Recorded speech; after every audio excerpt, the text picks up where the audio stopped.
Hi everyone, welcome to Lola's Frugal Life. This is episode number 290, and this is my weekly meal plan episode. So please stick around for a few quick words from our sponsor and we'll get right into the show. Hi everyone, welcome back to my weekly meal plan. If you haven't listened to this before, this is just a quick episode each week where I share what I'm going to be making for my family in the upcoming week that I have on my meal plan. It's really just to kind of give you some motivation or inspiration to get your meal plan together. Maybe you might hear some meals that you might want to make or that remind you of something that you haven't made in a while. So it's just kind of to help you with your meal planning because I think meal planning is really important for saving money and just reducing stress and trying to figure out what is for dinner. So this meal plan is just for dinners. And I do rotate the meals on a regular basis. I try and throw in some new recipes here and there when I have time. But I do kind of rotate the same things, over the course of time. So it's not always going to be a ton of new recipes. Any recipes I do mention that are from other websites in this podcast, a link to those can be found on my website at lolasfrugallife.com. There's a blog post for each week's meal plan.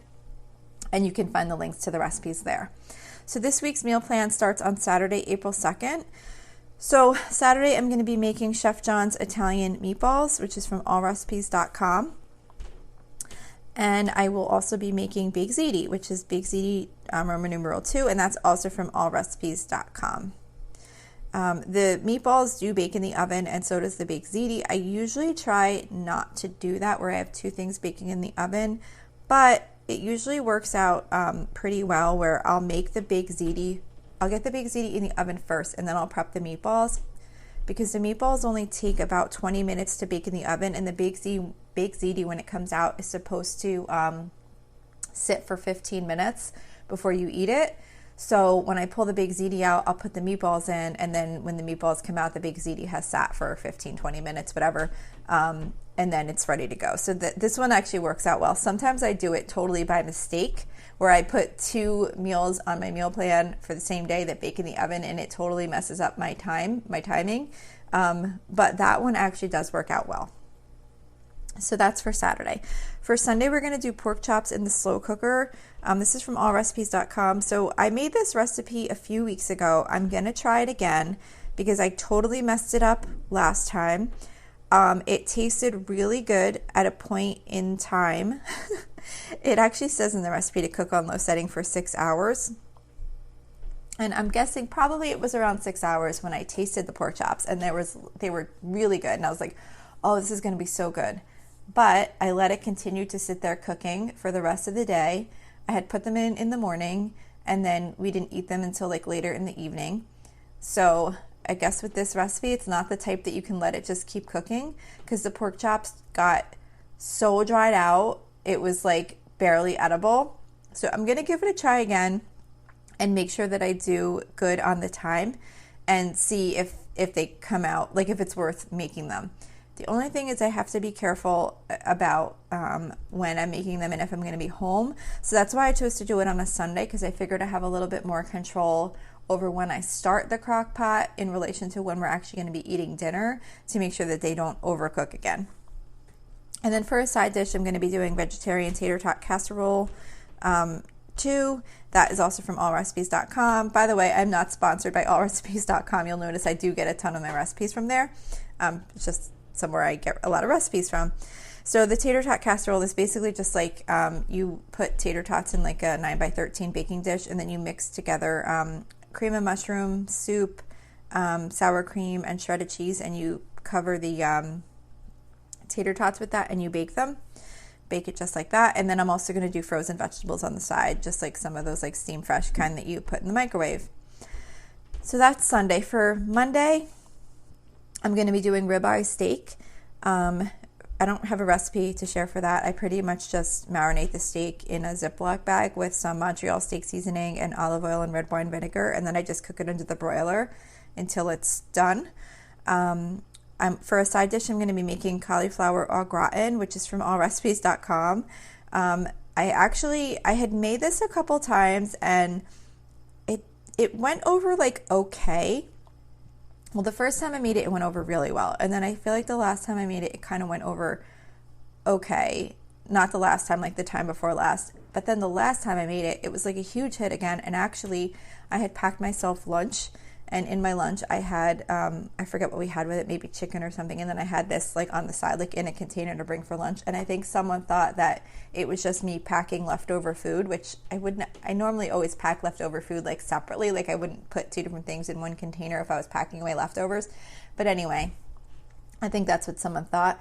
And someone actually ate the cauliflower out of my lunch container that I had put aside for myself. And I was like, who the heck eats leftover cauliflower like that out of a container? So it was obviously a big hit this time. And I think what I did differently is I cut up the cauliflower into much smaller pieces this time than I did the other times, I think.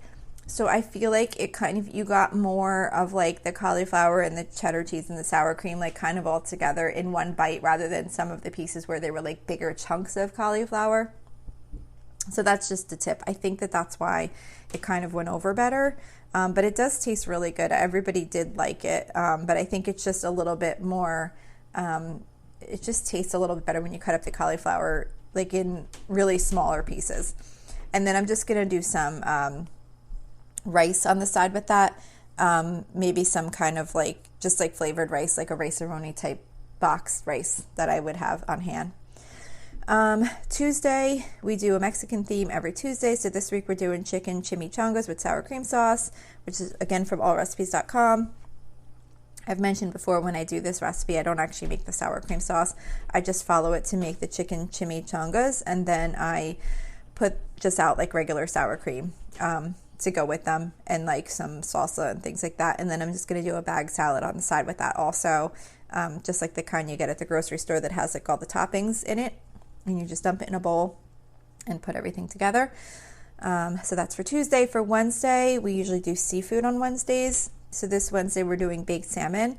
I don't have a recipe for this one, but for, like to share like a link. But for this one, all I do is I just buy the frozen salmon fillets. I defrost them.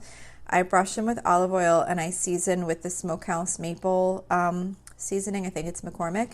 And then I just bake them in the oven at 450 degrees for 10 to 12 minutes. So it's like so easy. And then I'm just going to do egg noodles on the stovetop with some butter.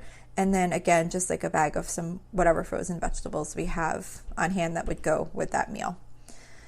Thursday is the night I go grocery shopping. So I always do either like soup and grilled cheese or breakfast for dinner, just to make the meal prep pretty quick and easy. So this Thursday we're doing Instant Pot Tuscan white bean and lentil soup. That's from cookinglight.com. This is one of my favorite quick, easy Instant Pot soups. So it does have like chopped onion and garlic clove and thyme leaves and all this kind of stuff in it. But honestly, because I'm cooking it on a Thursday night, I basically skip half the ingredients. I just do like the vegetable broth, the beans, the lentils, and then I'll take like a carrot and just kind of chop it up in there, and then just do like regular like seasonings. Like I'm not chopping up an onion, I'm not mincing garlic cloves, like that kind of thing. And it still comes out really good. And then we'll serve that with grilled cheese. So what I'll do, like just to kind of give a tip, what I do is because the Instant Pot, it does take some time, especially when you're making a soup, to like get up to pressure and then whatever, cook the amount of time it has to cook. So what I'll try and do is like the second I get home, I'll just throw those ingredients in the Instant Pot real quick and get it going, like while I'm putting away the groceries. And then usually like by the time I'm done putting away the groceries, the soup's almost done, and then I'll just cook up the grilled cheese real quick. And then for Friday, I am doing penne with broiled chicken. So there's no recipe link for this one either. But this is just something I made up one time, and my kids tend to like it. So I just make it occasionally. But what I do is I take chicken breast and I cut it in small little pieces, toss it with a little olive oil and garlic salt, and then cook it under the broiler till it's just like a little bit crispy. And I make on the stovetop a box of penne pasta, and then I just toss that with a little bit of olive oil and garlic salt, and then I mix in the chicken. I mix in the chicken now because my daughter that wasn't eating chicken is now eating chicken. I used to put the chicken on the side and then everyone that wanted chicken could add it, but now I could just mix it in. And then toss it with some shredded mozzarella cheese, like after the pasta is like off the stove, so that it's not like super hot still, so that the mozzarella cheese just kind of like partially melts, but not like fully melts. And it tastes really good. So that's what we're doing. And then again, I don't usually do the frozen vegetables like this many times in a week, but I'm doing them again on Friday to go with that meal. So that's my meal plan for the week. Don't forget, you can always email me with any questions or suggestions at lolasfrugallife@gmail.com. You can follow me on Instagram and Facebook at lolasfrugallife. And like I said, you can find a blog post for each week's meal plan on my website at lolasfrugallife.com if you need links to any of the recipes that were mentioned today. We also have a private listeners group at facebook.com/groups/lolasfrugallife.